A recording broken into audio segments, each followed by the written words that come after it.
We continue to witness greatness from this Buffalo Bills team, and week in and week out, they continue to adding to this legacy and to this resume, and they have even more to add to it today.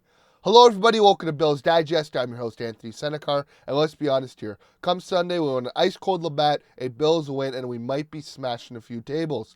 And the same way you guys smash those tables come Sunday time, I want you guys to smash that like and subscribe button, because take a look at this. 72% of you guys who are watching this video right now are not subscribed to the channel. We're on the road to 100 subscribers here at Bills Digest, and we got you covered for all your latest Bills news and rumors and reports here at Bills Digest. We got you covered from wall to wall. Well, ladies and gents, like I said before, we are witnessing greatness on this crazy run of a season. The Bills have 3 guys up for awards in the NFL Honors Awards later on this year. And we got 3 finalists, so let's take a look at all 3 of them right now. The first being Comeback Player of the Year. Take a look at the very bottom. Damar Hamlin, number 3, is up to win Comeback Player of the Year. He's going up against the likes of Joe Burrow, Sam Darnold, J.K. Dobbins, Christian Gonzalez. Again, J.K. Dobbins and Christian Gonzalez are both coming back from major injuries. Sam Darnold just came back from being a journeyman quarterback, and Joe Burrow was hurt last season. I think up against Damar Hamlin, I think Damar should win it. The guy was at a point in that Cincinnati game where you don't know if he was even going to get up. And now he is a starting caliber safety in the NFL, one of the better safeties in the league. He is playing at a very high level this season. He is playing the position perfectly for what Sean McDermott and Bobby Babich wants. He is not getting beat over the top. He has 2 interceptions on the season, could have had a third, but it did get called back. And he is playing at a very much a Pro Bowl level caliber safety. He is an alternate for the Pro Bowl. So again, in my opinion, I believe Damar Hamlin should win Comeback Player of the Year. Now moving on, Assistant Coach of the Year. Take a look at the top of that list.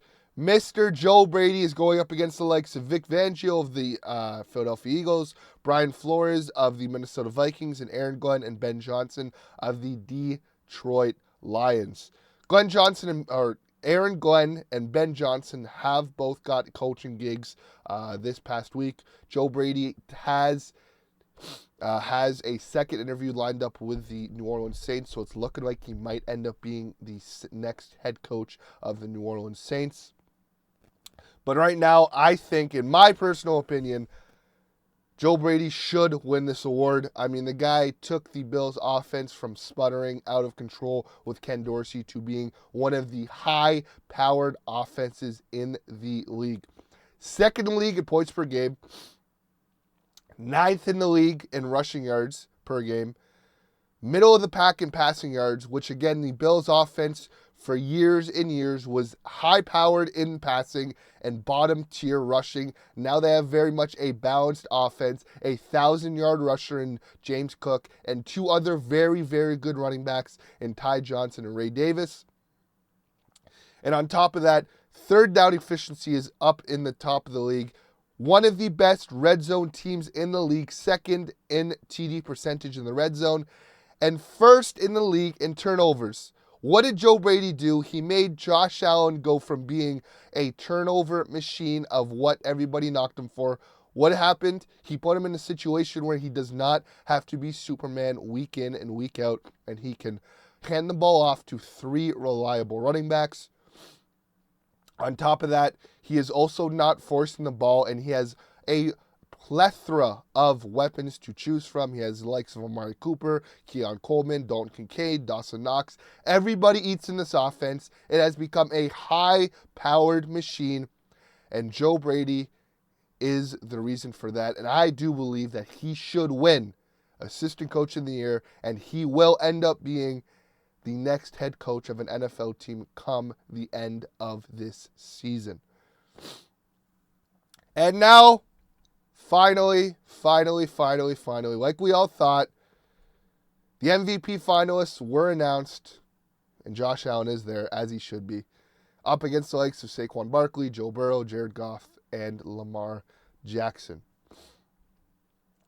Josh ends up finishing the season with a 63.6 completion percentage, 3,731 passing yards, 28 passing touchdowns, 7.7 yards per pass, a passer rating of 101.4, 531 rushing yards, 12 rushing TDs, 6 interceptions, and only sacked 14 times. Lamar might have the stats, but Josh has the record. Josh has historical games, multiple in the same season. The Lions game, in the Lions and the Rams game, back-to-back weeks, he had 2 rushing TDs and 3+ passing touchdowns. That has never been done by a quarterback, and Josh did it in back-to-back weeks in the same season. He's the first quarterback in years to have a passing, a receiving, and a rushing touchdown in the same game. MVP, by definition, is the most valuable player from the team.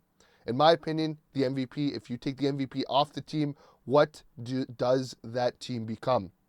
And I mean, look at this. You take Josh Allen off of the Bills, and they are not even a playoff team. You take Saquon out of Philadelphia, they're still a high-powered team.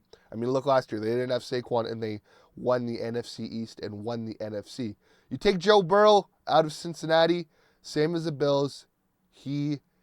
That Bengals team is not where it's at right now.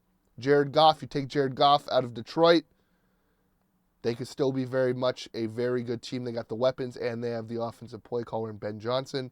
You take Lamar out of Baltimore, you still got Derrick Henry, a 2,000-yard rusher. So again, it's between, in my opinion, Joe Burrow and Josh Allen, if we're going off of what I believe should be the MVP. And Josh has a better record. In a season where they were in a retool year, what does Josh Allen and the Bills do?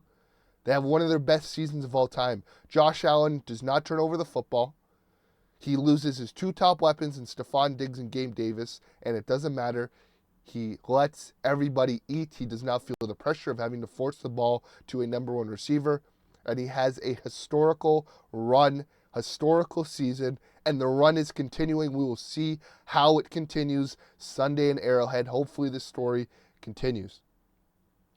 But that's all from me, guys. Let me know your thoughts below. Who do you guys think is going to end up winning all of the awards? I personally think the Bills should have a clean sweep in all 3 of them. I think DeMar, coming back from what he came from and being a starting caliber, borderline Pro Bowl safety in this league, deserves him that award.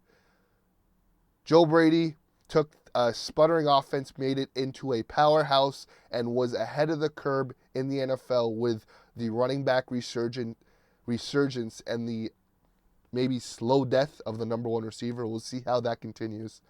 And Josh Allen, if we're giving Lamar the MVP last year because he had a better record than Josh and he turned over the ball a little bit less, Josh Allen wins the turnover battle against Lamar. Lamar has a bunch of fumbles, and he also ended up being the number 2 seed in the AFC. So I think it will be a clean sweep. We'll see how it goes. It's Chiefs week, guys. Please like and subscribe as always. We're on the road to 100 subscribers here at Bills Digest, and every little bit helps. But as always, guys, go Bills.